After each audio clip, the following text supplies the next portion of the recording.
Good afternoon, everybody. Welcome in. We will get started at the top of the hour, but in the meantime, wanted to welcome you.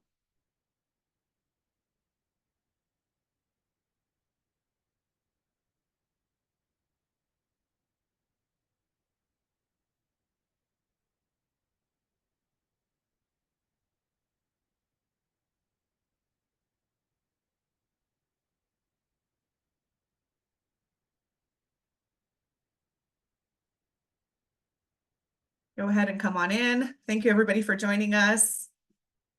We're just going to allow a few minutes for everybody to join our meeting today. And we just appreciate that you all are taking time out of your days, busy days, to be with us.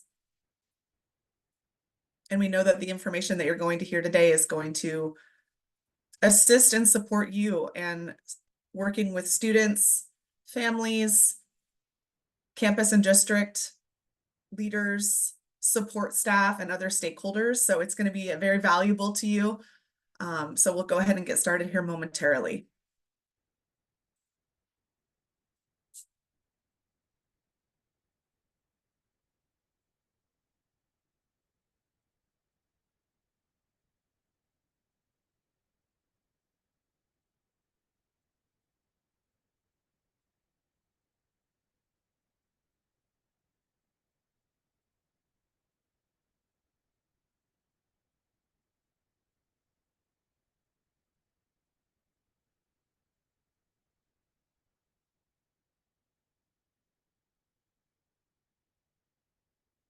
Okay, and with that, we're going to go ahead and get started, everybody. It is 1 o'clock. My name is Kelly Kravitz, and I am the director of our Highly Mobile and At-Risk Student Programs unit at TEA. And we are so thrilled to be with you today for our first quarterly webinar of the 24-25 school year. We trust that you had some time away this summer. You rested and you recharged, which we talked about in the spring, making sure that you took time for you as the educator and as the leader, pouring back into yourself after pouring out all year, and also taking that time to celebrate some wins and successes.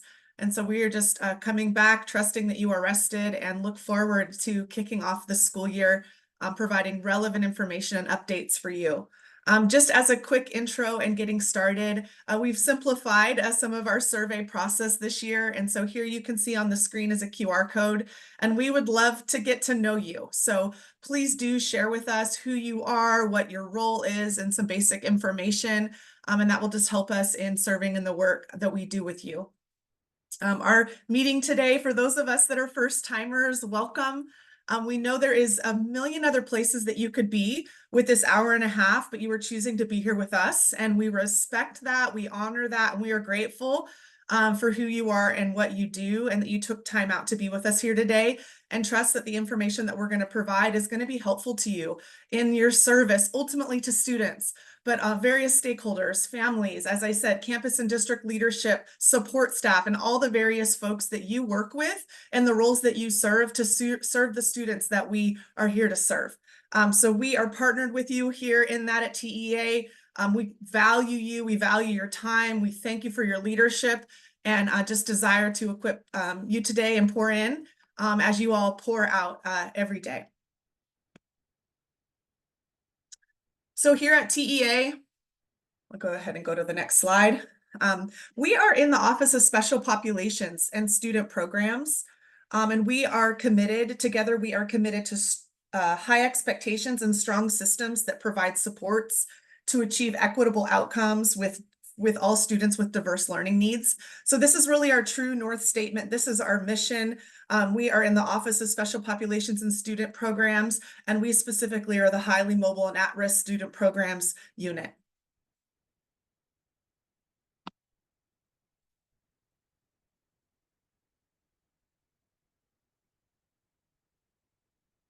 In Highly Mobile and At-Risk Student Programs, we are responsible for some incredibly important program areas at the agency, and you'll be hearing from each individual program leader today. So we have military-connected updates.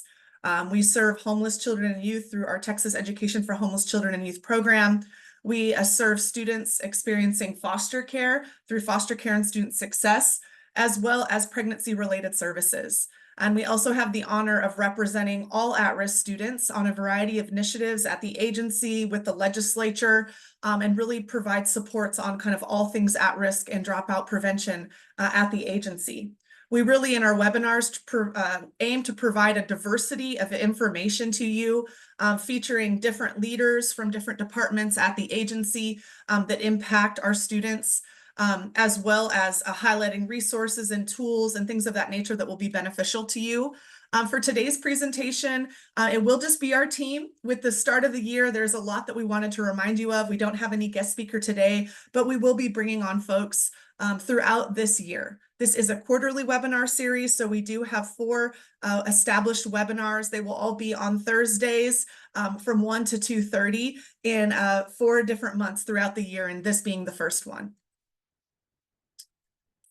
So in our webinars, we want to provide high value to you.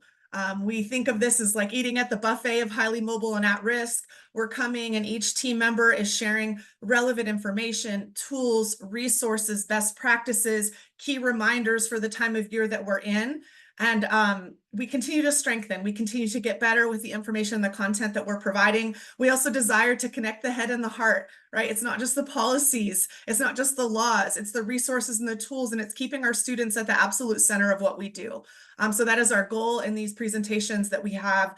We add value to you and provide assistance and support and showcase the information that we have available at the agency in serving you. Today, right now, we're going through the introduction, and then I'm going to be sharing some general reminders as we start the year. And then we will have our foster care program update area. Then we will have our TECHI program update area. Then we will have military connected students. And then we have some general updates with some media and some other additions, which we're just excited to share with you. And then we'll be closing out our time today. So to get started, we are a team and we are committed to serving you. I have had the honor of being at TEA for 12 years and seeing many of these initiatives go from either non-existent to something or a little something to something so much more. It has been the greatest honor of my life to work at the agency and represent and serve the students that we do. I'm committed and passionate, and it's just an honor to be surrounded with an incredible team that we link arms and we do this work together. And so with that, our Assistant Director, Dr. Jimmy Bowser, is out right now. But with that, wanted to go ahead and turn it over to Dr. Watson. Good afternoon, everyone. We are happy that you joined us this afternoon. My name is Dr. LaTrinda Watson. I'm the At-Risk State Coordinator. I'm responsible for foster care and student success, pregnancy-related services, and at-risk programs. So thank you for joining with us. Great. Thank you, Dr. Watson. And Dr. Virdamontes? Hi, everybody. I am Dr. Desiree Virdamontes, and I am the McKinney-Vento State Coordinator, and so happy to kick off our first HMAR webinar with everybody that is here. So glad you guys are joining us. Wonderful. And our newest team member addition is Dr. Ann Lay, who joined TEA last April. And if you got to be at our May webinar, you met Dr. Lay, but if not, this is going to be your first introduction. We are so grateful for Dr. Lay and what she brings to our team. Dr. Lay, please introduce yourself. Hi, everyone. Yes, I'm Dr. Ann Lay. I joined TEA in April, had the opportunity to introduce myself there. But if you are new and joining one of our HMR programs this year, welcome, welcome. We're so excited for you to be able to join. And I am looking forward to working with you. I am the HMAR program specialist. I help to support all the programs within HMAR. Wonderful. Okay, so with that, we're going to go ahead with some housekeeping just before we dive into today's content. So we would ask that you send all questions to the Q&A. So make sure you send questions that you have to the Q&A. Also make sure that your questions are on topic with the content and information that we're sharing. If you have additional questions that are related to other program areas, policies, or something that's maybe related to the student group but not discussed in the webinar, please go ahead and just send us an email to one of our inboxes, which we have 5 different specialty inboxes for our team, and so that we can get back to you with responding to your questions. We also do have the chat open because we do want to encourage that interactivity. There's a lot of opportunities to get insights for us to share links with you. And so we've got a bit of a hybrid option. If you do have questions, don't drop them in the chat. Make sure you drop them in the Q&A, but we will have the chat open for that interactivity and would love for you to be sharing your feedback, your inputs, as well as copying links as we share them throughout the presentation today. We do have a PDF and a recording that will be available, and this will be sent out to all registered participants. I think we had over 700 today, and so you will be receiving that. You will also be getting CPEs for participating in today's presentation. So just wanted to say thank you for your time. We value your time, as I mentioned, and you will be earning CPEs for today. And then lastly, we're unable to make the PowerPoint available in advance, and we know that's something that folks would like, folks have asked for, and we just are not able to do it with our review process at the agency. So just thank you for your understanding with that, but we will be sending it out to you. Also, all of this information will be posted on our website, and I must say that we've gotten much better at this. With Dr. Lay joining our team, we are now able to make some of the edits and things that we need to make very timely. And so all that information will be posted. And I'm super excited for Dr. Lay to share with you some of the webpage updates that we've made to really highlight some of the functionality and interactivity and hopefully opportunities where you can just find information that you need, share it with colleagues where it's relevant, and link back to it if you want to listen again or want to share it with a colleague.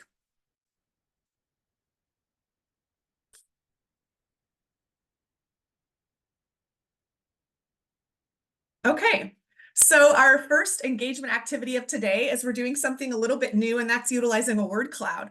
So we'd like you to get out your phones and go ahead and take a screenshot of the QR code on the screen. And with that, it's going to allow you to answer this question. What are you most excited about for this new school year?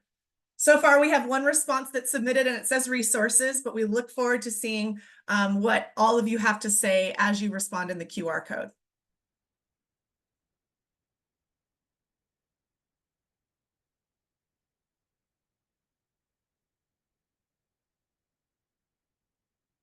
Data. And I'm hoping this works.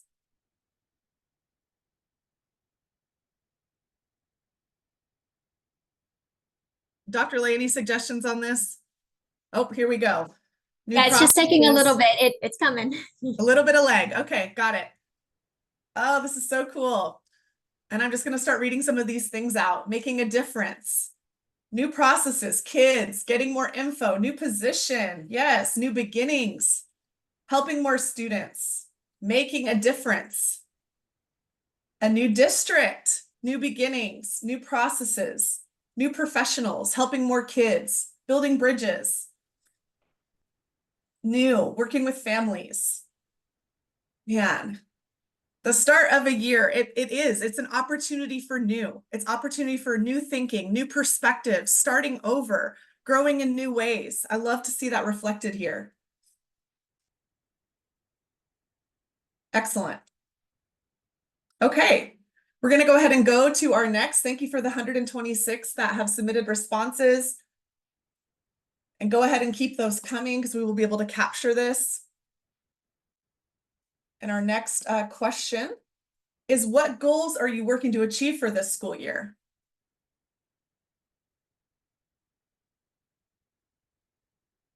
Supporting more students, student growth, student rate, students. I love that students are in the center. That is absolutely right. We've got to keep our students in the center.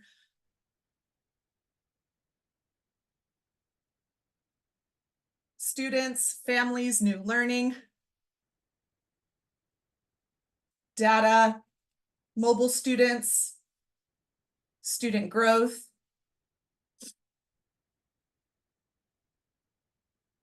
student attendance, learning, identifying more students, space for students, servicing students.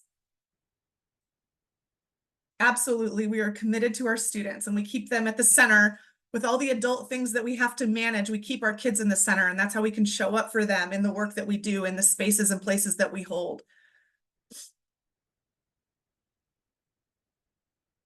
It's great. Okay. So as we keep that in mind, why we're here, the new year, keeping our students in the center, thinking through what it is why we're here, what it is that we want to achieve this year, let's go ahead and get started with our presentation. More of the content. So as we think about the beginning of the school year, one thing that we wanted to remind you of, and this is super important and relevant for our students who are experiencing homelessness and our students in foster care. And so that is our transition assistance policy. And if you are new, this is not new. This has been effective since 2020. But it's also an opportunity, if you're familiar, to kind of revisit. And again, it's not about the policy, it's about what it is. And so transition assistance is that we're hosting an enrollment conference, and that is a requirement for all newly enrolled. So this is if a student is new to your school and they are if they're experiencing homelessness or in foster care, that we have this meeting within the first 2 weeks or as soon as feasible, where we are coming around that student, we're getting to know them, we are identifying what their strengths are, what their needs are. We're mitigating and getting in front of any barriers. We're working collaboratively on our campus and also with external stakeholders and family members, folks that we can bring in to really wrap around that student. We are leveraging an existing meeting if we have one, but we're thinking about that enrollment conference and setting that student up for success, that newly enrolled student. We're also making sure that students receive their welcome packet. And that is a requirement that a welcome packet is provided. And many of you already provide a welcome packet or some form of it, but it is a requirement. And that has information and resources about the school. It's that warm welcome. It's a hug with resources, right? And then with that, providing a warm introduction to the school, providing a tour of the campus, meeting relevant staff, making your school community a safe place for that student that's been moving a lot and has a lot going on in their personal life. And so we're going the extra mile. We're doing those extra things. And these are best practices for all mobile kids. So it's a requirement for homeless and foster youth, but this is a best practice for all kids. So just a reminder to be doing those things. And then making sure that students are receiving those expedited nutrition benefits. Students in foster care, students who are homeless, they receive nutrition from day one. As soon as we are identifying them, we are serving them with those much needed meal services.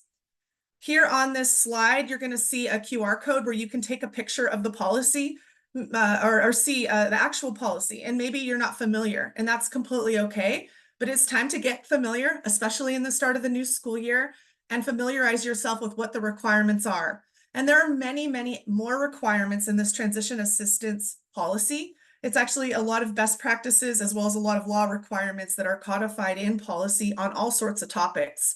This is specifically related to the start of the school year, but there are various other components, post-secondary, college and career readiness, best practices around credit recovery, and other components as well. So just make sure that you check it out and you start to familiarize yourself with it. Additionally, we do have a toolkit. And so this is a resource for you. This has been available for the last few years, but it really breaks down the nutrition benefits, the enrollment conference, those welcome packets, and easing those introductions in the new school environment and key strategies around doing that. And so these tools are available to you. Additionally, on our website, we have a part 1 and a part 2, where a couple years back, we fully walked through this entire transition assistance requirement, all the pieces and the parts with a lot of best practices and strategies for implementation. The information is still very much relevant. And so we would encourage you, when you have time, to go back and view that and to pick out some particular areas for your campus, for your district to be focusing on concerning these requirements and just making sure that it's getting done. So yeah, keeping kids at the center. We're going to launch with our transition assistance and make sure that we're doing these things. Are there any questions, Dr. Lay, coming in related to this that I can answer? Yes, there's some notations that the QR code has expired, so I'm working to fix that right now, and I will put the new link into the chat and the Q&A. Wonderful, great. Thank you for flagging that for us, everybody. Okay, so we're now going to transition to a real practical thing that needs to happen, and that is related to McKinney-Vento and foster care liaisons. So it is important that all of this information lives in Ask TED. And so this is TEA's online Texas Education Directory. That's what TED means. And so this is a real-time database that is updated by your districts through your ASTED coordinator. So you need to know who that person is, and you need to make sure that they know who you are and what your name is so that this database is relevant. And if you're a charter school, then you notify TEA's charter school division, and that information gets manually made on the back end within ASTED. But this allows all foster care liaisons and all McKinney-Vento liaisons, which every state or every district is required to have both of these liaison roles. And in some instances, you wear both hats, so you're both serving in these roles. And then other instances, you're not. But at minimum, every district must have a McKinney-Vento liaison and a foster care liaison. And ASTED is where that information is maintained. And that way, folks know who you are. So the whole part of your job is to mitigate barriers around transitions, to be that resource, to be that champion, to be that point of contact. And so this is a way that folks can find you. And so liaisons can reach out to each other, stakeholders can reach out, family members can reach out, but you're available to assist our students in their school transitions and things that they would need when they're not transitioning, when they're just attending as well. And these liaison requirements are in federal law as well as state law. So we're doubled up. Federal and state law requires these liaison requirements. And it is really important that the information is maintained and kept up to date. And I think that's the biggest thing that we see is it gets outdated. It's out of sight, out of mind. You might be a new liaison, you're not even familiar. So just make sure that you're taking those steps. And with there being high turnover in some of these positions, the database is only as good as how it's maintained. And so we just want to encourage you and remind you that this is an expectation that it is maintained all the time and regularly throughout the year. And as I mentioned, districts submitting their liaison information through your ASTED administrator. So figuring out who that person is, and then charter schools submitting it directly to TEA's charter school division. Now, just as a reminder on navigating ASTED,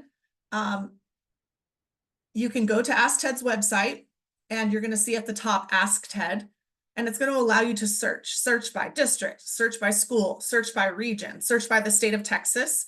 And so you're going to decide how you want to search for a liaison. If you're working at a region, you might want to draw down all of the names within your district. If you're working in a certain county and you're wanting to work in that county and understand who's around you, if you're in a specific district or part of the state, that there's all different ways that you can search it. And then what you're going to select is personnel, as that's what you're looking for is personnel. And then the foster care McKinney-Vento liaisons lives under other district roles.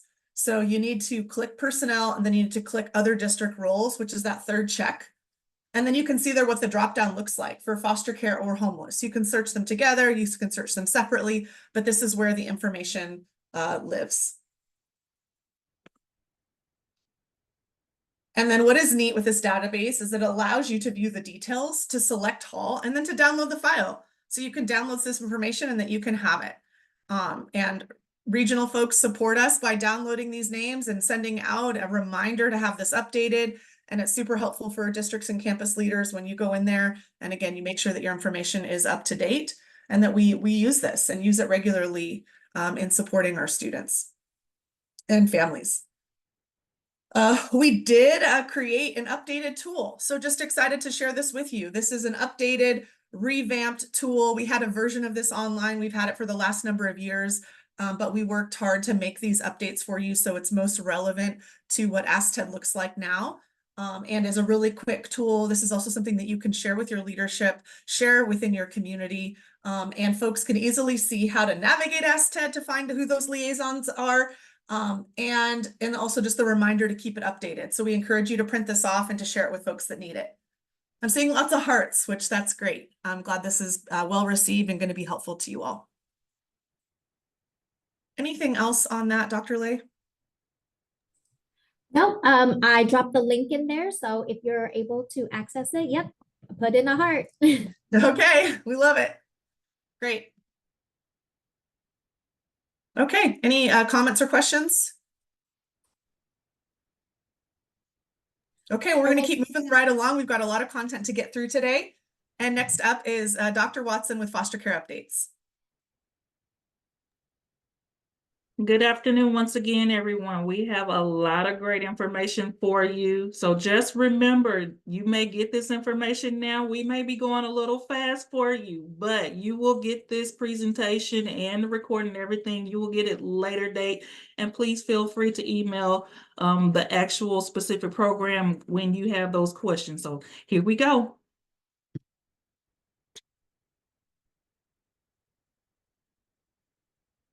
Next slide.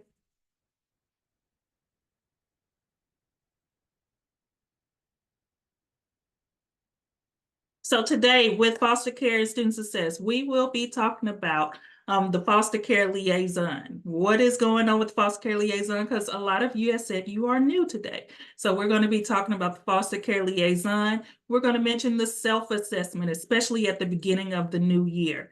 And then we're going to mention a little about TSDS PEEMS guidance. And then we'll talk about the enrollment conference because some of you had some questions about that at the beginning. So I'm glad you're here with us today. So here we go. Now, for our foster care liaisons, I just want to give you a little quick checklist to do at the beginning of the year. And all of these checklists could go towards the whole entire year. So we want to thank you all for accepting the role as a foster care liaison for your districts. So the first thing is to notify about ACTED. Make sure you get in there, and the information that Kelly just presented to you, every district has an ACTED administrator. So if you are new, or if you have been in your role for a while, please make sure your name and contact information is in the ACTED system. Also, if you're new and if you've been doing this for a while, as I do presentations around the state, I always ask, do you know who your foster care liaison is? And sometimes I get a blank stare. So please make sure your whole entire district know who you are and what you do and how you do it within the district. So please inform the district, let everyone know. When you go to campuses, let that campus administrative team know who the foster care liaison is in the district and what do you do. So that is a great thing to do at the beginning of the year. Next, train. Designate and train a campus champion. A campus champion is a person who, as a district foster care liaison, you cannot be at every campus at all times. So you have a trained person on each one of those campuses that can go into detail and answer questions that you may not be readily available to do. So please train those campus champions to understand the basics of foster care and helping our students. Next, accurately identify students in PEEMS. You want to make sure you have the correct documentation and know what to do to make sure you directly code those students correctly. That's what we want to make sure. We code our students correctly and we make sure they receive all the benefits that they need to be successful. Next, facilitate an effective enrollment and withdrawal. What is your enrollment procedures and what are your withdrawal procedures in your district? If you don't know that information right now, it would be a great time to update that information and let everyone know. We want to make sure we ease the school transition, and that's what that transition assistance rule is that Kelly talked about at the beginning. Utilizing those resources will help you ease school transitions for our students in foster care. Also, coordinate across departments. If you have students coming in who are receiving special education services, make sure you include them in those enrollment conferences and let them know what's going on ahead of time. The faster you know, the better we can help the students out as soon as they come to our campuses. And then coordinate with those child welfare partners. Remember, DFPS have educational specialists for each county in the state. And we want to make sure you know who they are, you contact them, they contact you, and y'all can work together to support the students. And then lastly, professional development. As you receive professional development today, make sure you are in turn professional development for your districts regarding students in foster care and all of our program that we're talking about today. So please make sure you are utilizing all of this great resources. Next, I want to talk about our foster care liaison, designated point of contact. Remember, you are that designated point of contact, and we want to make sure you know who you are, but everyone else needs to know who you are too. So we provided ESSA documentation for you to guide you along with understanding who a designated state point contact is. So for each district by law has to have a foster care point of contact. And also, child welfare has to have a foster care point of contact, which are the DFPS educational specialists. They are there to facilitate any concerns that the districts may have with students in foster care. I am the foster care state point of contact. So if there are any matters regarding the state, then I am the person to contact. So there is always a person you should know who to contact regarding foster care matters. Now, on this document, you have the DFPS educational specialists have duties regarding communication, and also LEAs, you have duties too. We want to make sure that you are communicating. So in August, the DFPS educational specialists sent information to those who were in XTED. So if you were categorized in XTED, you receive information from DFPS ed specialists to communicate who they are, how you can reach them, how you can work together. If you did not receive that information, please make sure you check up on that. And we want to provide you with the expectations of the DFPS educational specialists and also the expectations of the LEA foster care point of contact. So this information is written and we have it for you. So hopefully you utilize this information. Next, I want to talk about the self-assessment. Now, this is a very good way to start your beginning of the year with your foster care program. So this is a diagnostic framework, supports that TEA and the LEAs in reviewing a variety of increasingly complex information about program implementation, student outcomes, and family engagement in all aspects of program effectiveness. So the protocol connects the LEA performance to considerations, professional development, and technical assistance guidance to promote continuous improvement of student outcomes. So this self-assessment is one element utilized by TEA to increase compliance and improve outcomes of students. So we want you to know that foster care, McKinney-Vento Act, and Military Connected all have a self-assessment. How are you doing in your programs? Self-assess your programs. The best thing to do is to start at the beginning of the year, go through and see what we're doing well. What do we need to work on? And utilize this self-assessment to guide your program and how effective it is. So in the chat, Dr. Leah has put down the self-assessment website to where you can go. It is a fillable self-assessment. It's a guide, it's the self-assessment, it's technical assistance if you need any, and a crosswalk and a RDA crosswalk. So we want to make sure RDA, that's a key word. It gives you a crosswalk of how you're maintaining and meeting all those requirements. So please make sure you are looking at that information. Utilize this self-assessment at the beginning of the year so it'll guide you throughout the year.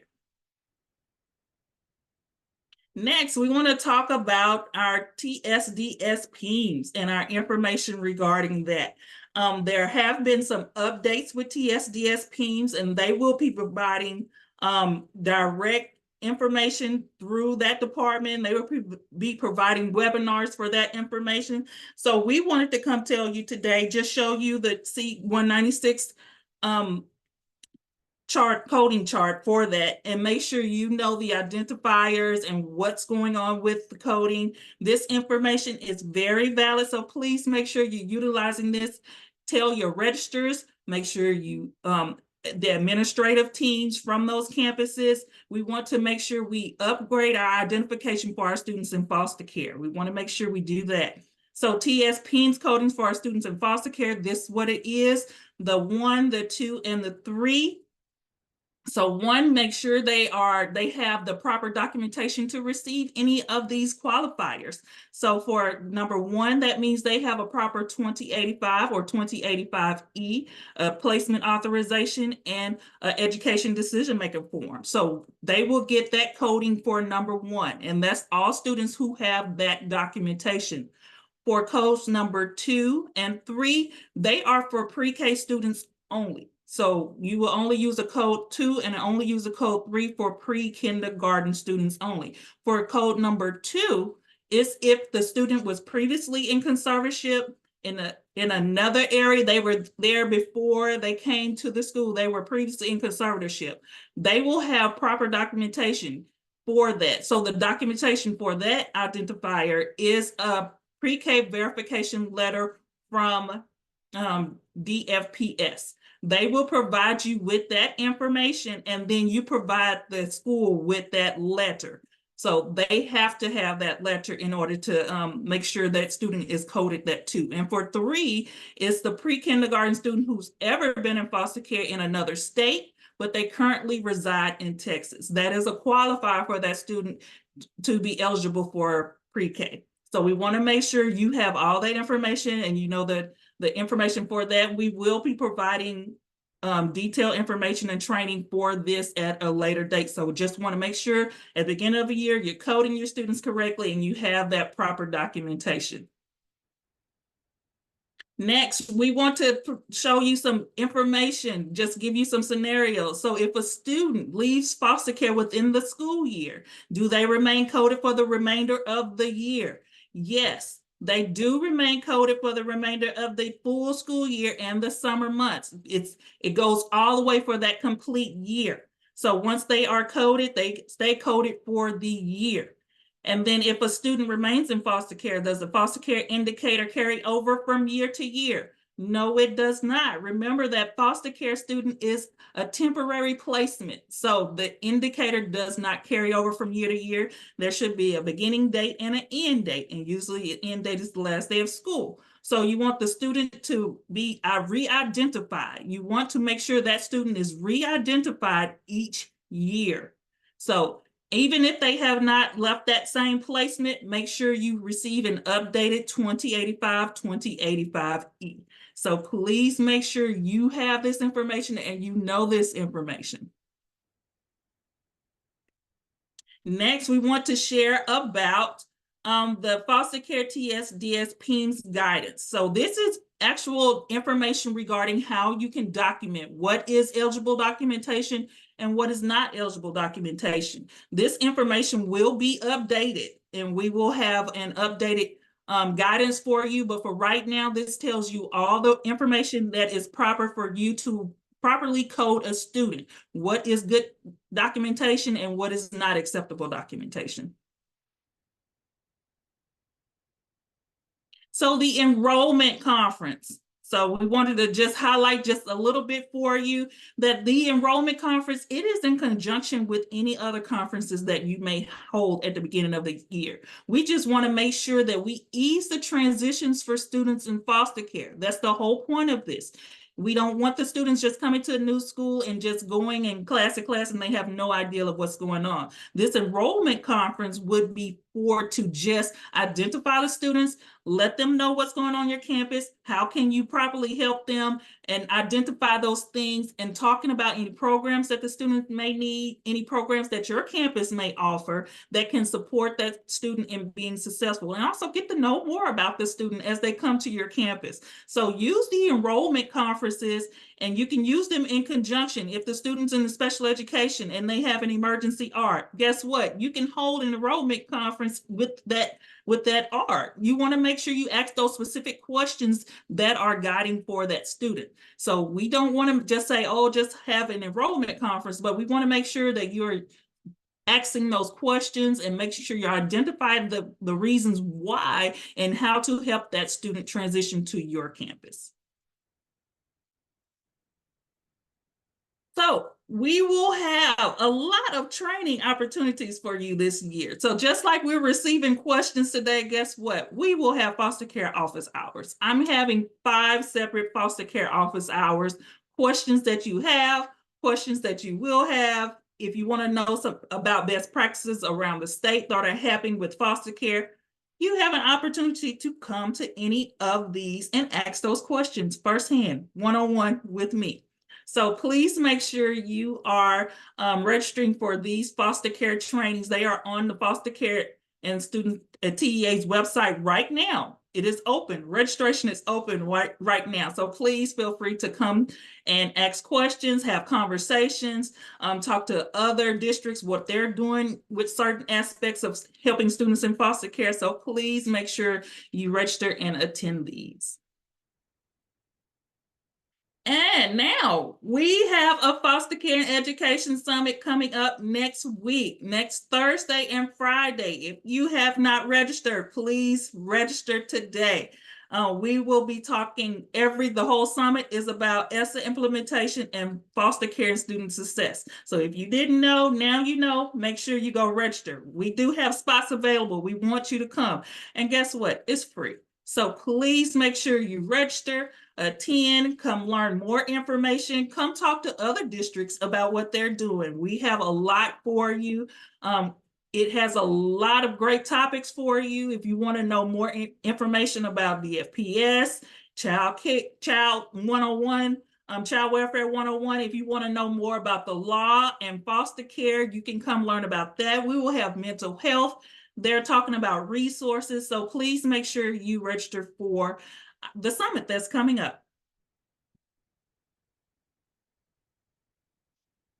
So I would take a minute, but I was just looking. So I do see a couple of questions about foster care. I'm gonna answer just a couple because I want to keep going. We do have other people who have great information today. So for a student who was in foster care in another state, the student is now in Texas school, but did not have a 2085. Make sure if the student, remember, that's only for pre-K.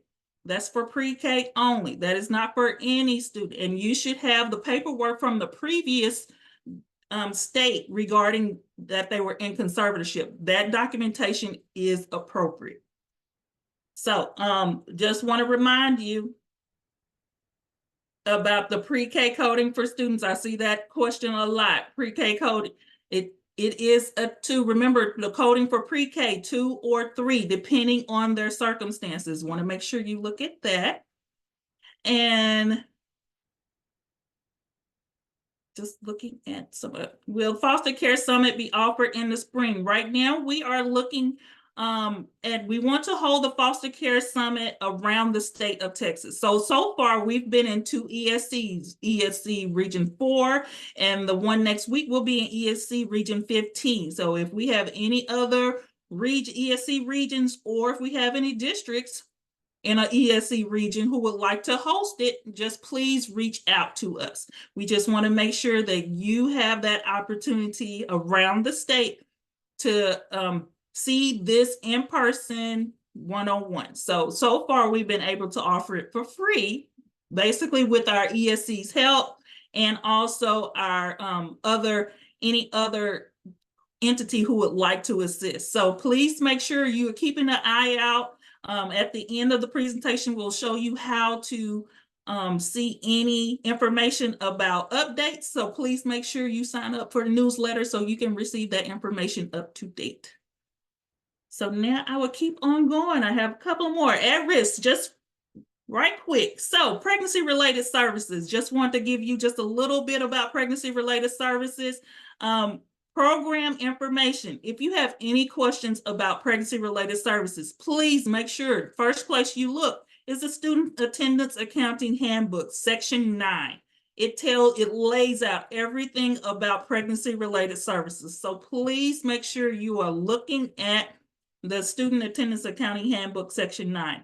Also, last school year, 2024, even though we released this, we released a frequently asked questions. So just want to make sure and highlight this for you. This frequently asked questions slide answers a lot of questions that we get. So please make sure you email that inbox. So for any program questions about pregnancy-related services, I am your contact. So please email pregnancy-related services at tea.texas.gov for any program-related information. If you want to know more information about how to financially get your money or coding for that information or for that student, Christina Page is your person, and her information is on the screen. So please make sure you reach out to Christina Page. So, but if you have a question about what, I'm not sure which one it is, please make sure you can always email the Pregnancy Related Services inbox. We look at both of those. So please make sure you look at that.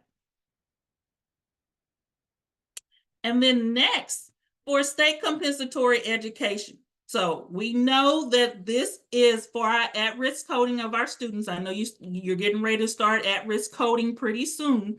So just wanted to highlight this one for you.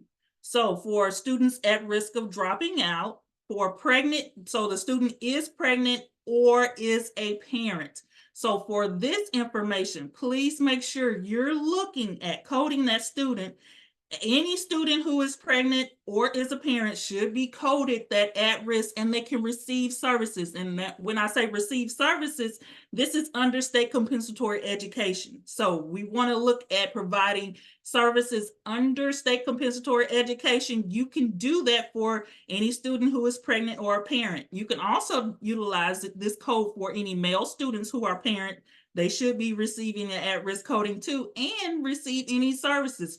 Tutoring services, counseling services, any services that you can pay for under state compensatory education. And then note, all state compensatory education funding programs are designed to facilitate the well-being and self-sufficiency of those students, and we want to see them graduate. So that's the purpose of that. But remember, for state compensatory education funds, you must make sure that this is called out within your district improvement plans. It has to be specifically stated in your district improvement plans that you want to provide state compensatory education funds for students who are parents. And then you may be able to utilize those funds. For more information about that, please reach out to your federal programs personnel within your district. They are able to talk more about that and that at risk, and then state compensatory education funding also. So there, I think I have talked a lot to you all. I've told you we have a lot of information for you. So if you have, we may get to some of your questions today, probably at the end, but if you have any other questions, please make sure you reach out to foster care liaison at tea.texas.gov. If you're pregnancy related services, and we'll show all this at the end of the program of this webinar too. So thank you all for your questions that you have dropped in the chat, and we'll keep on going. And next we'll have Dr. Desiree Viramontes. Thank you, Dr. Watson. So I'm going to walk us through the Texas Education for Homeless Children and Youth TECHI updates. So TSDS PEIMS guidance is the same for your McKinney-Vento students. So you're still going to see that they are 2 for doubled up, 3 for unsheltered, 4 for more motel or hotel, and a 5 for shelter. But wanted to have this in front of you as you're looking at this to make sure that your TSDS PEIMS coding for students experiencing homelessness is accurate. Accurate documentation is pivotal in the grants application process, and just having accuracy across that helps you as you are looking at these state numbers. So identified students experiencing homelessness by living situation for the 22-23 school year. There are 76.6% that are doubled up across the state. We have 9.7% that are hotel or motel, 8.6% that are in shelters, and we have 6% that live unsheltered across the state of Texas. We have new TAA guidance regarding disciplinary actions for students experiencing homelessness. We are going to, Dr. Lay already dropped that in the chat for you guys so that you can look at it. It was released August 15th of 2024. This is related to student discipline and compliance reviews. So the requirements in the law and regulations are outlined in the TECHI discipline one-pager that we will go over on in just a second. For PEIMS reporting, just as we started this, and as you heard Dr. Watson saying as well, report accurate, useful, and timely data. It can only be assigned to out-of-school suspension if they are engaged in conduct described in the Texas Education Code 37005, C, and that's going to be 1 through 3. And this is in the discipline one pager if you're looking for that portion of it.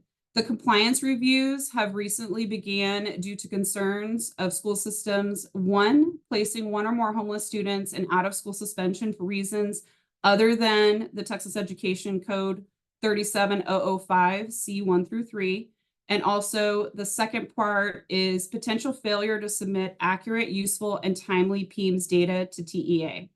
So the next steps is select school systems will undergo compliance review based on the 23-24 school year data this fall. Likely October and on, you'll be seeing that.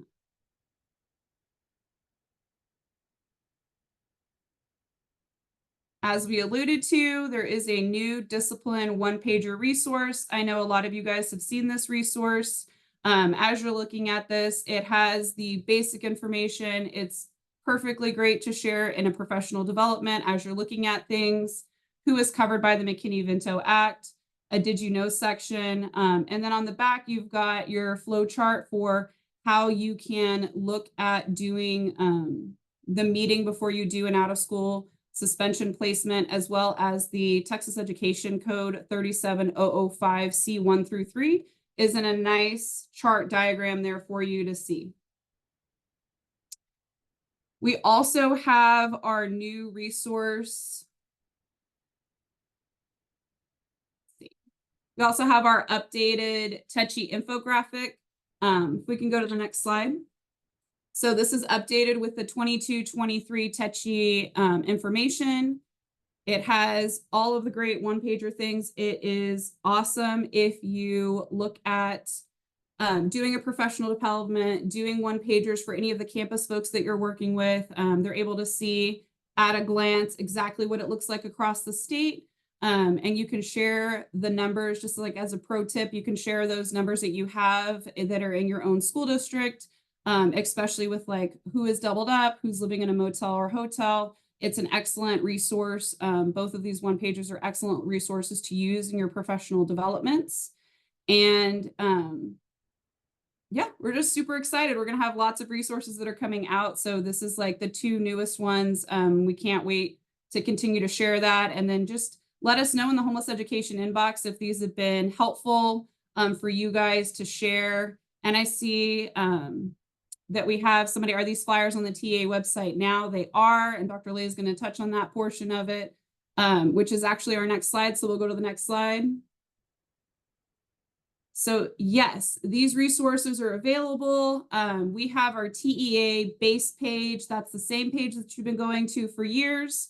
And then on there, there's a nice big button that you can click on. That's the TECHI web portal.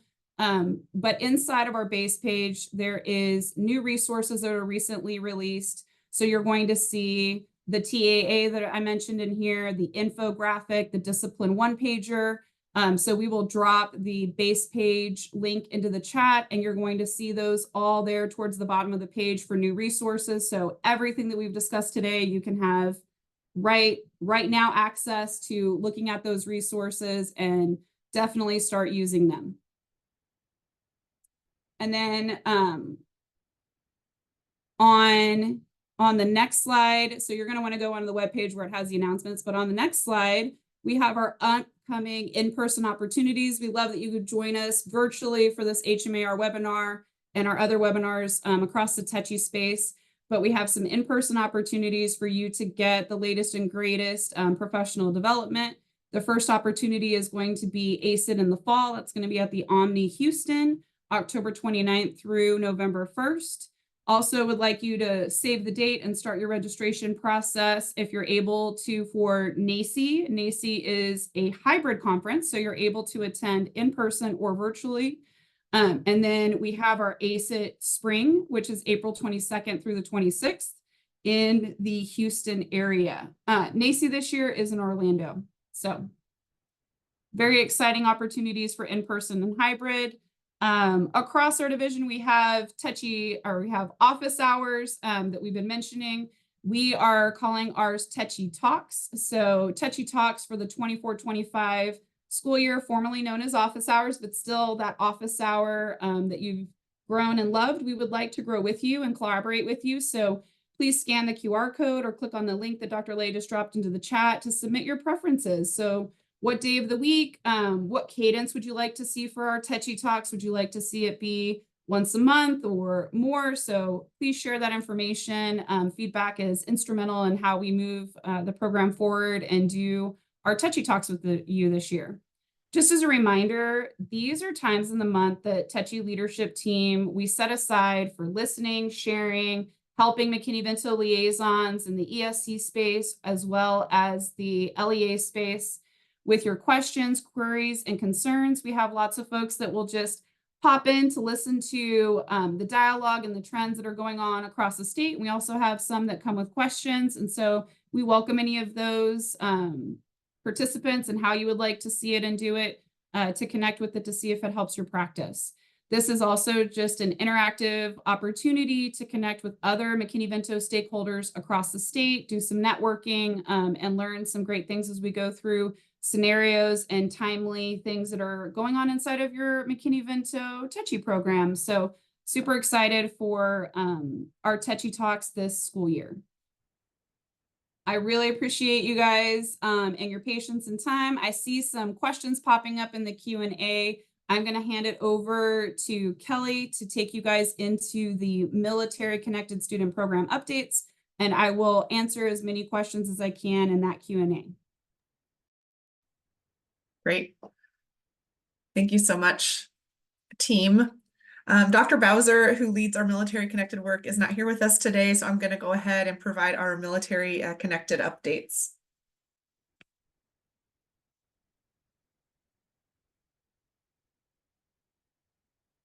So as we're thinking about the start of the year and supporting military connected students, we just want to make sure that folks that have a military family webpage, that is updated, especially for you Purple Star campuses. It's a requirement, and we're going to be getting to the new latest designation announcement here in a couple of minutes.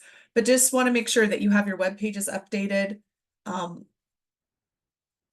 that you're providing that professional development with campus and district leaders concerning the support of military connected students. Really important that you're familiarizing yourself with the Military Interstate Compact. And that is basically a compact that is codified in our state law and is an agreement that all 50 states share and have signed off on in supporting and addressing the needs of military connected students. It addresses issues with credit, transfers, and there's numerous other things within the compact, or MIC3. It has a few different nicknames. And so we would just encourage you at this time to make sure that you're getting familiar with that.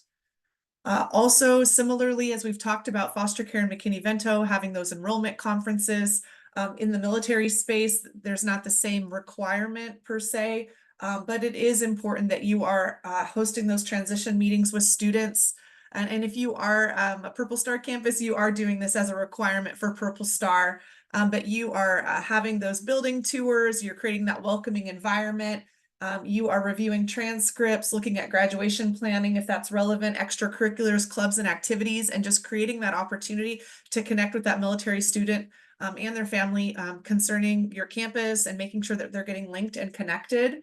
Also just making sure that students are enrolled and getting the appropriate academic support through gifted and talented, special education, AP classes, etc. So again, just going that extra mile to make sure that kids are supported in the unique ways they need to be supported. As we've been talking throughout this presentation related to PEIMS coding and making sure that our students are identified, we want to remind you about coding military connected students as well. There are nuances to this concerning how we code and the different codes. And so we've noted them here on the screen just so that you can be familiarizing yourself with those military identifiers. Number one is that the student is a dependent of an active duty member of the U.S. military. Number two is that they are a current member of the Texas National Guard. Number three is related to being a current member of a reserve force in the U.S. military. Number four is related to pre-K, and there's some nuances and distinctions there. Number 5 is related to being a former member. So with 1, 2, and 3, we're talking about currently serving. With number 5, we're talking about formerly served in the military, the Texas National Guard, or a reserve force. And then 6 is a unique category for students who have lost a parent in the line of duty. And so that applies to military or the reserve forces related to the U.S. military. And so again, just making sure students are accurately identified and coded. This is our most hot off the press update that we are most eager and excited to share with you today. And that is our Purple Star Campus designation announcement. Thank you to everybody who submitted an application. Today, we are excited to announce, along with the governor's office and TEA's formal to the administrator communication, that 541 campuses across this great state are earning the designation this year today. At 11 a.m., we did send out a unique listserv message to the principals of these campuses so that they would know that this announcement is dropping today. And this is a 202% increase from the number of folks that were awarded last year in 23-24. So we are just thrilled. This program and this initiative is growing in the state, and it's because of you. It's because of your campus saying, we are going to be a campus that recognizes and supports military-connected students, that we're going to go above and beyond to do what we need to do to make sure that this is a military-friendly campus. And so we just want to shout you out. We want to recognize you in that. We want to thank you for that.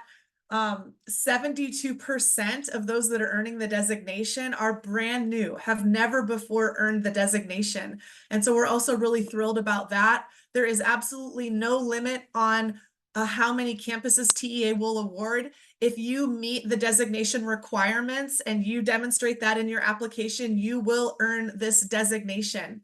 What will be provided in the next couple of weeks is a letter from Commissioner Mike Morath to your superintendent, to your principal, and to the military liaison, who is the designated point of contact, from us, from TEA, from the commissioner, stating that you've earned this designation. You will also receive the Purple Star Campus logo that you see here on the screen, and that will be for you to use on anything that you would like to use it for on your campus as far as that designation. As a friendly reminder, the designation does last for 2 years, and so it is something that you have to reapply for after those 2 years. As I mentioned, the to the administrator communication is dropping this afternoon, probably as we speak. As we've been on today, I did get a chat that the governor's announcement went out. And so just really excited to celebrate, saw lots of celebrations in the chat. And again, want to thank you, shout you out that applied and earned this designation. For those of you that didn't earn the designation, you're interested, applications will open in the spring of 2025. We will be talking about it. You will have plenty of opportunity to get yourself ready so that you can apply with your campus and earn that designation in the future. Just at a high level reminder, the designation requires you to have a campus-based military liaison. This is a duty that's assigned by somebody who is on that campus.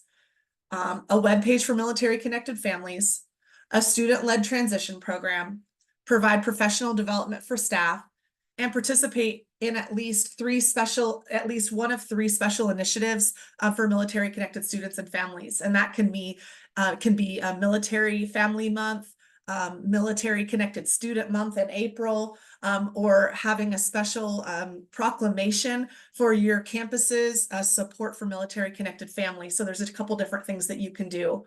And as I mentioned, it lasts for 2 years and folks reapply for the designation. We do have a course, and I have mentioned this before, but did want to share just a bit of a preview that we do have a course called Purple Star Rise that we've created in TEA Learn. We collaborated with the Military Child Education Coalition. It's a very, very comprehensive training module series with 10 unique tools to support your campus and to support campuses and districts across the state concerning Purple Star recognition and getting the designation, all the pieces and the parts. So if you would like to learn more, if you are a designated campus campus or you would like to learn more about becoming one, this will be available this fall. And so at our next webinar, we'll have some updates and announcements to share with you regarding that. And then just as we share resources and want to highlight some resources, this is a free resource for military connected students and families. And this is called Military OneSource. And this is an opportunity to get non-medical support for military connected students and families that is completely free to them. And it is specifically with counselors and support staff that are very much well-trained and well-versed in military life. And there are a number of resources that are available. So just wanted to call that out. It's a free resource and wanted to make sure that you are aware of it as you work in Texas schools and you are working with military connected students and families. Check it out, familiarize yourself with this resource, and share it. Share it with the people in your campus and district community that need to know about the Military OneSource. And with that, do we have any questions in the chat about military connected students? We do not have any for military at this time. Okay, wonderful. Check. There's a question about hold on, I just lost it. It was a good one. It was about classification. There are several students who are EE level with an instructional setting that does not allow them to be coded pre-K 4 code. We of course use when the instructional setting changes, allowing us to use the pre-K code 4, but will TEA allow for EE grade level in future provide military coding? Gosh, that's a wonderful question. And I would like for you to go ahead and email our military liaison inbox so that I can take that back to the right folks at the agency and provide a better response.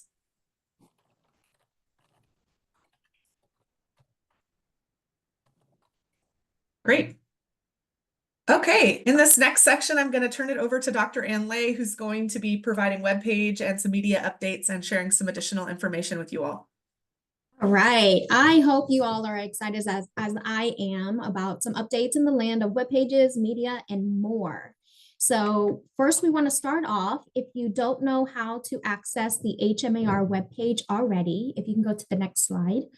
When you are on the TEA webpage, you're going to go on to academics and yep, there we go. So just follow the arrows. You go on to academics.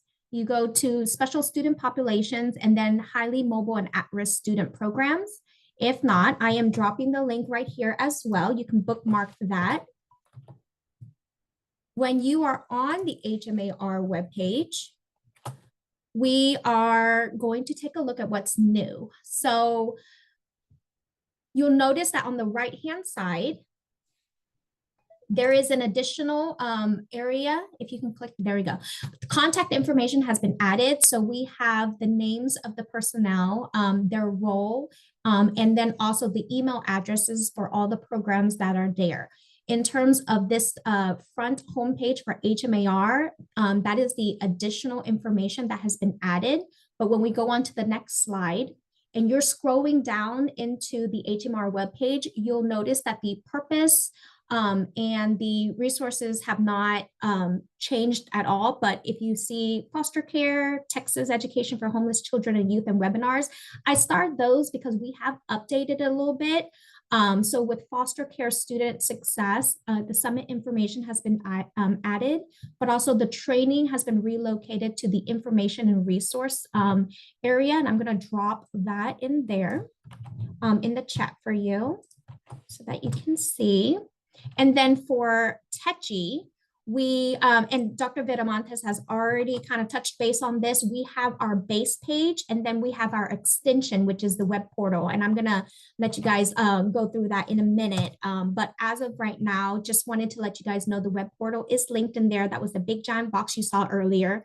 The announcement page the announcement section is new, but then also the layout has been condensed because we moved a lot of the resources into the new web portal where it will continue to live. The last thing that's changed on here is the webinar. So this just got a new facelift. So if we go on to the next page, the next slide, And I'm going to drop the link to the webinar here. When we go on to the next slide here, you'll see that the layout itself has not changed all that much. It did just get a little bit of a facelift. So it got spruced up a bit. Upcoming webinars stayed the same, but we did add the 24-25 school year registration links, which got rid of the 23-24. We do have an HMAR YouTube channel. If you didn't know about that, that is there. And we have linked it, and I'll drop the link to that right here.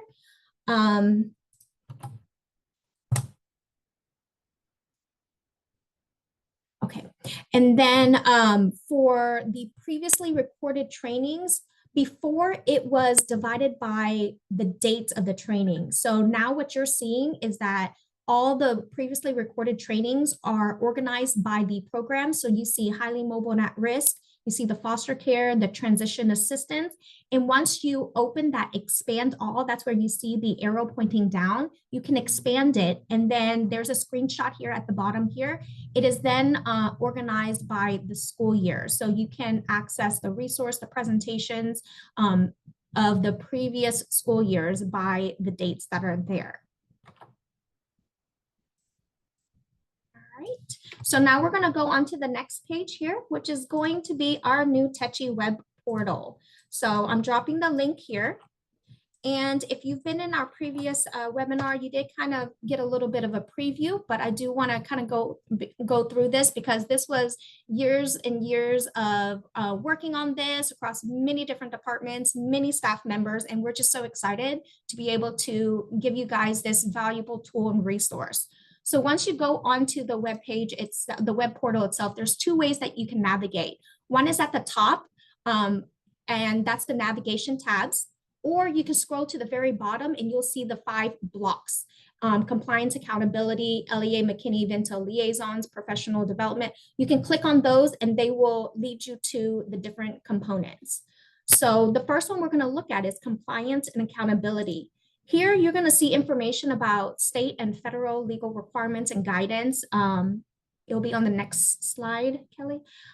You'll see the U.S. Department of Education Code, TEC, TAC, everything that's related to homelessness. And so that's your one-stop shop for any questions, any resources you need on compliance and accountability. The second tab that we're going to go into is going to be the liaisons. So on the left side, you'll see that the tab, if you hover over the liaison tab, you'll see that there are 3 options. You have McKinney-Vento liaison, which will show you what your liaison duties are. And then if you go on to the next slide, that will give you the local liaison. And this is why it's very important for you to update your Ask TED with any changes to staffing personnel that will be overseeing homeless departments. And so we want to keep that updated. We did have a question earlier that LEAs are updating it. When will Techi update their webpage? We're giving about a week for LEAs to do their last minute updates. And then at the end of this month, we will download the Ask TED directory and we will update our webpage. And so we're going to try to do that periodically so that it stays up to date for you guys. And then the last one was that regional liaison. So on the next slide, you will see that there are 3 ways that you can look up your regional liaison. Number 1, you can click on the map, and that's that first image on the top right that you see. If you click on region 12, your regional homeless liaison will show up with the email address and the phone number. The second way to locate is searching by your zip code. So just put in the zip code and it'll pop up who the regional liaison is. The last one is you scroll to the very bottom, then all the regional contacts are listed there. Any changes to regional contacts are directly sent to our Techi program, and then we update the webpage through that manner. And then our next slide will be our professional development or recorded trainings. And so I will drop the link there. And these are our previously recorded trainings, your McKinney-Vento 101, 201. They're sorted by the most recent that we have, and then to the oldest. And so these webinar recorded training are also on our YouTube channel. Okay, so we're on resources right now, the library. This is a very extensive library full of resources that you can search by keyword, by topic drop-down menu, or by the audience menu. So that's where that red highlight button, red highlight is. And we wanted to let you guys know that we did add a topic for the drop-down menu, and that's behavior and discipline. And we are working on a special little project for behavior and discipline for our Techi World, which hopefully will be dropping soon, but just FYI, our one pager is in that drop-down menu there. And then you can also sort by the topic. So if you notice on the screen, the image, you see attendance there, behavior and discipline. So they're alphabetical order. You can search the topic in those manners. So there's a lot with FAFSA, with secondary, with transition, things like that. So in your free time, would love for you to just go through and just kind of navigate to it. If you see anything that you have questions on, please feel free to drop a message to us in our homeless inbox. And with that, we wanted to let you guys know that we were so excited that it dropped.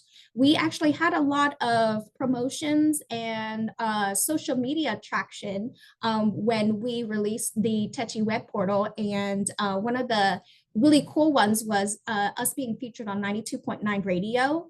And they had a lot of really great words for describing the impact of what this web portal would provide for the community, for the state, for the schools, for the families.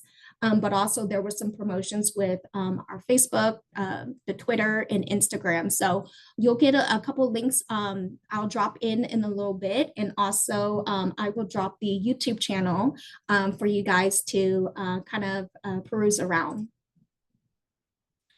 All right, so on our next one, I really wanted, so I'm super stoked, right?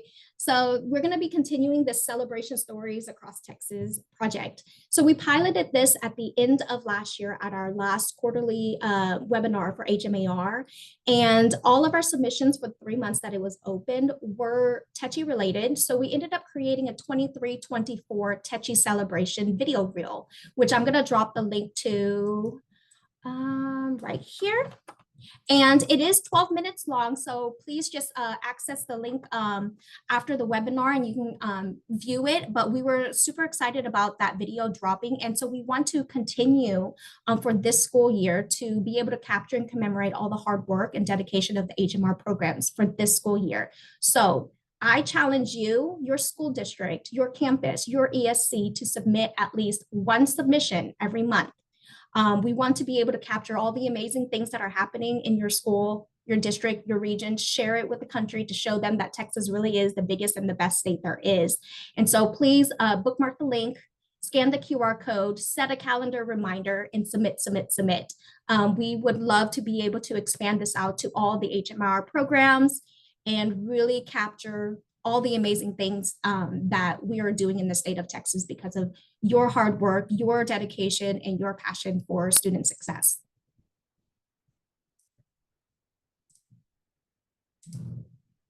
Do we have any questions?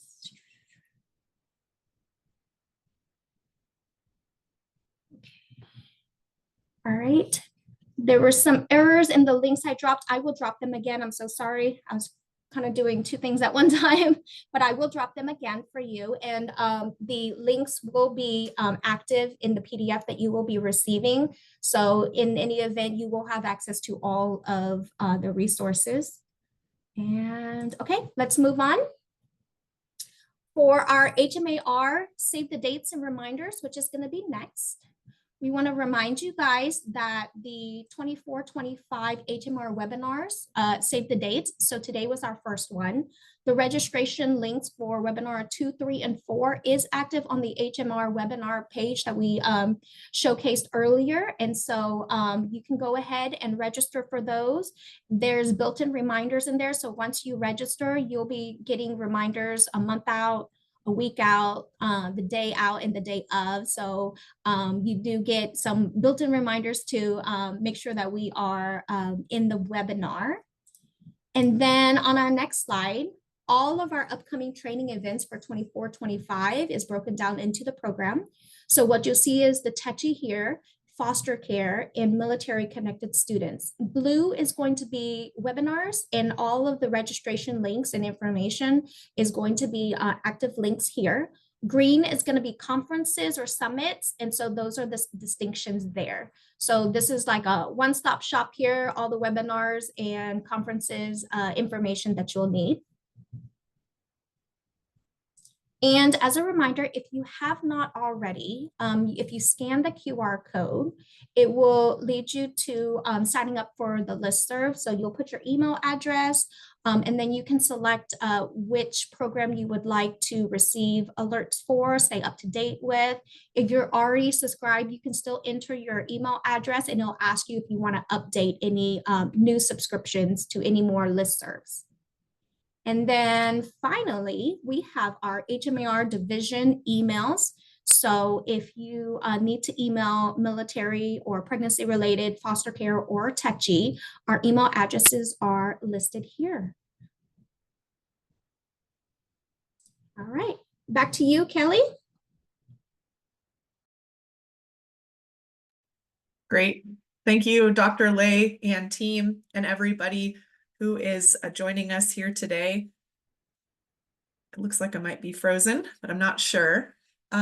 We did want to conclude our presentation with giving you just some highlights and some key takeaways and reminders. So this will be a new feature to our webinars. And so, you know, we've got a lot of information and a lot of content, but what are some things to focus on? So with your reminders, making sure that those liaison contacts are up to date in ASTED, making sure that you're aware of PEIMS identification and PEIMS coding and properly identifying students.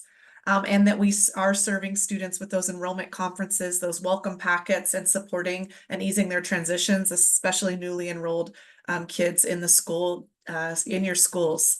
As far as resources and webinars, we've got webpage updates to check out. Dr. Lay has just walked us through those comprehensive edits. We'd love to hear your feedback on them. So if there's other features and things with our web pages that would be helpful to you, please let us know. And we have a number of other resources that we've noted here and just wanted to call them out and where you can find them in the presentation.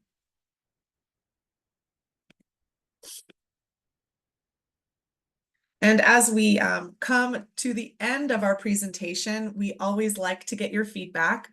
So please do make sure that you provide that. We've updated our post survey as well, condensed it down a bit and made it a little simpler, but really value your inputs, value your feedback. So please make sure that you take a picture of that QR code and provide us that feedback. And then we have a QR code on the right. Again, you could just sign up for those different listservs that we have within our unit. We do have a little extra time, so I'm wondering if there's any questions, team, that folks would like to jump in and answer that they didn't get a chance to within their individual sections.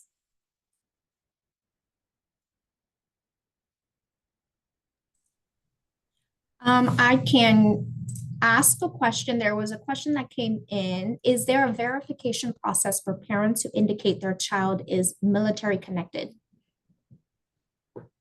Yeah, that's a great question. There isn't a specific verification process, although they do have documentation and things that they provide.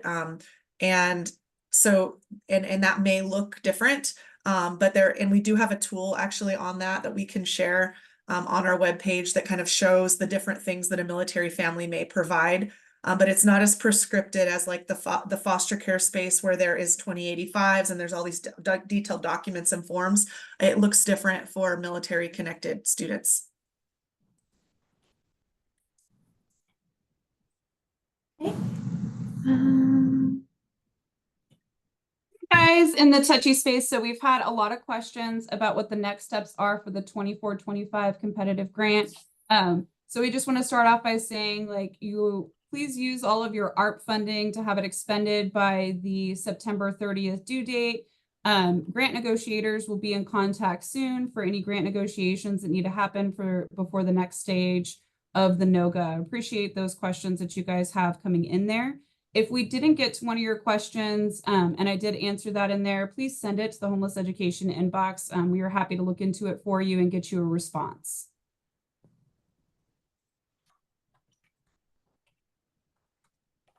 And for those who are asking questions, especially about TSDS and coding and all that information, please make sure you are checking with your TSDS coding personnel. And for individual questions regarding who codes what, guess what? ESC foster care champions, they are getting ready to have trainings on that. So guess what? When they meet with me and have a training, they bring the training back to you. So please check your ESCs and attend all those foster care consortiums that they hold. So please make sure you are attending their meetings. Some of our foster care ESC champions are on this call now. They get a lot of information from me, and then they relay it back to you. So anytime you see any of them holding a foster care training or information, please attend those at the ESC level. That's the same in the McKinney-Vento space. And while we're talking about both programs, I got a great question in the chat asking, can you use Techi funds to attend the foster care symposium? Absolutely, to do that part of it. That's a great way to use any remaining ARP funding and participate. There will be a McKinney-Vento and foster care dual identification session at the summit that we're very excited about. So and NACCE conference, yes, you can use your Techi funds to attend NACCE either in person or virtual. The preference would be to do it in person, but we understand as you're navigating post-ARP funding, what that may look like. We appreciate all the questions. I do want to say, I don't know if we've answered this many questions in a webinar. We're well over 50 questions answered, so great questions. Keep them coming. This is not only during our webinars. Please feel free to reach out to any of our programs and our inboxes. We love helping you. We know this is like direct support to students experiencing homelessness or foster care or military connected. So thank you guys for such great questions and feedback. We really love it. Keep it coming.